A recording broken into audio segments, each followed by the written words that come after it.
अगर सीखने की चाहत हो, कुछ कर गुजरने का जुनून हो और हौसले बुलंद हो तो उम्र कोई मायने नहीं रखती। ये साबित कर दिखाया है बुजुर्ग विजय गुलिया ने, जो इस उम्र में 64 किलोमीटर का सफर तय करके करनाल में स्थित बाबू मूलचंद जैन राजकीय ITI संस्थान में मिट्टी परीक्षण और फसल तकनीकी का कोर्स कर रहे हैं। यकीन नहीं आता तो इस क्लासरूम को ही देख लीजिए, जहां कोई 10वीं तो कोई 12वीं करके बैठा है, लेकिन इनके बीच सबसे बुजुर्ग छात्र भी हैं जो सुन भी नहीं सकता फिर भी पढ़ाई कर रहे हैं। विजय सिंह गुलिया जी हैं। इनकी उम्र 65 साल भले ही हो गई हो, परंतु जोश किसी 16 या 17 साल के युवा से कम नहीं है। ये यहाँ पे दाखिला लेने के लिए आए थे और हमें जानकर के एक बार बड़ा ही अजीब लगा था, परंतु एक टीचर होने के नाते हमने अपनी जिम्मेवारी समझते हुए इनको दाखिला दिया।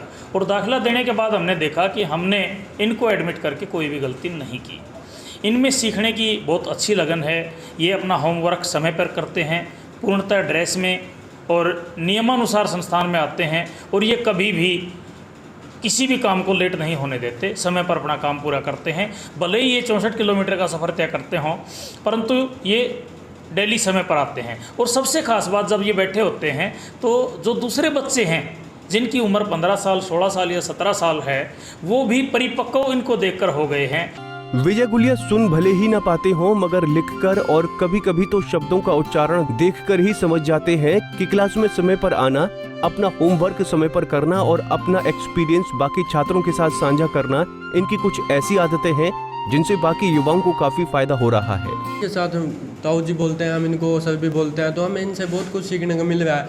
एक तो बात यह है कि हमें ये पता चल रहा है कि पढ़ने की कोई उम्र नहीं होती। इनको देख के हमारे साथ हमारे साथी बन गए हैं जो हमारी क्लास में, तो हमें देख के ये मिल रहा है, सीखने को मिल रहा है कि पढ़ने की कोई उम्र नहीं होती है।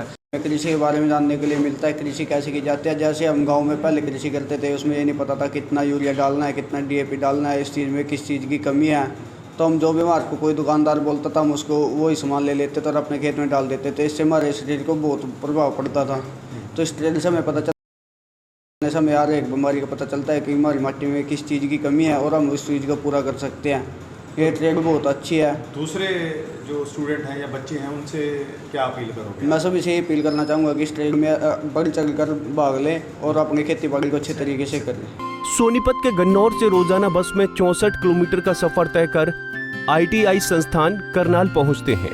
किसान विजय गुलिया अपनी 5 एकड़ की खेती से संबंधित अधिक जानकारी लेने व उसमें सुधार करने के लिए ITI में पढ़ाई कर रहे हैं, जहां इस उम्र में बुजुर्ग परिवार का सहारा लेना शुरू कर देते हैं या बीमारियों से ग्रस्त हो जाते हैं। वहीं विजय गुलिया को खेती में सुधार करने के लिए पढ़ने का शौक चढ़ा है। इससे पहले BA पास गुलिया अलग अलग संस्थानों से 4 अन्य ट्रेडर्स में परीक्षण ले चुके हैं। गुलिया की पत्नी सरकारी अध्यापक पद से सेवानिवृत्त हो चुकी हैं। उनको 2 बच्चे भी हैं। उनकी बेटी दिल्ली के सरकारी स्कूल में अध्यापक हैं और शादीशुदा हैं। वहीं बेटा MBA करने के बाद प्राइवेट जॉब कर रहा है। स्टूडेंटों को नई नई बात बताता हूँ। एक्सपीरियंस होने से जो मेरे से पूछते हैं, मैं उन प्रश्नों के उनको जवाब देता हूँ। चाहे ट्रैक्टर मैकेनिक हैं, चाहे सोइल टेस्टिंग एंड क्रॉप के हैं, चाहे कोपा के हैं, हर एक का मैं जो है कोई मेरे से स्टूडेंट क्वेश्चन पूछता है, हर एक को मैं उत्तर बताता हूँ कि इसका ऐसे सॉल्यूशन होगा। हर स्टूडेंट मेरे से संतुष्ट है कि आपका जवाब ठीक है। रामविलास जी, मैंने BA 1979 में BA कर ली थी। उसके बाद मैंने 4-5 साल TV का काम रिपेयर का किया, ब्लैक एंड वाइट का। शोरूमों में भी मैंने सर्विस की है 4-5 साल के अंदर। विजय गुलिया को कक्षा में विद्यार्थी ताऊ व अंकल जी कहकर बुलाते हैं और अनुभवी गुलिया से विद्यार्थी भी काफी कुछ सीख रहे हैं। गुलिया अपने युवा सहपाठियों से थ्योरी व प्रैक्टिकल दोनों में आगे हैं। जरूरी नहीं है कि रिटायर्ड होने के बाद इंसान बुढ़ापे को अंत समझे, बल्कि इस उम्र में भी सीखने और कुछ न कुछ करते रहने से बुजुर्ग भी युवाओं की तरह महसूस कर सकते हैं। करनाल से KCRA पंजाब केसरी TV। हमसे जुड़े रहने के लिए हमारे YouTube चैनल को सब्सक्राइब करें और नई वीडियो की नोटिफिकेशन के लिए बेल आइकॉन को दबाएं। अगर आप ये वीडियो Facebook पर देख रहे हैं तो लाइक जरूर करें और ज्यादा से ज्यादा शेयर करें। धन्यवाद।